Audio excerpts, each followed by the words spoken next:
மழை வெள்ளத்தால் பாதிக்கப்பட்ட 315க்கும் மேற்பட்ட தென் மாவட்ட அரசு மருத்துவமனைகளில் மருந்துகள் தட்டுப்பாடு ஏற்பட்டுள்ளதுடன் விடியா அரசின் சுகாதாரத்துறை நிர்வாகம் இதுவரை முறையான உள்கட்டமைகள் மேற்கொள்ளவில்லை என குற்றச்சாட்டு எழுந்துள்ளது.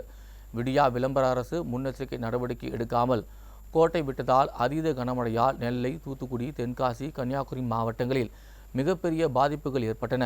குறிப்பாக 4 மாவட்டங்களில் உள்ள 315க்கும் மேற்பட்ட அரசு மருத்துவமனைகள் மழை வெள்ளத்தால் பாதிக்கப்பட்டுள்ளதுடன் மின்சாரமும் துண்டிக்கப்பட்டுள்ளதால் நோயாளிகள் மற்றும் பொதுமக்கள் கடும் அவதி அடைந்துள்ளனர்.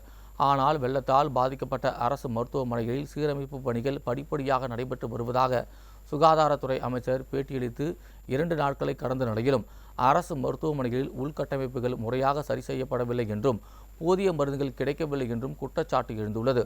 சுகாதாரத்துறையின் இந்த அலட்சிய போக்கால் தனியார் மருத்துவமனையை நாட வேண்டிய அவல நிலைக்கு பொதுமக்கள் தள்ளப்பட்டுள்ளனர்.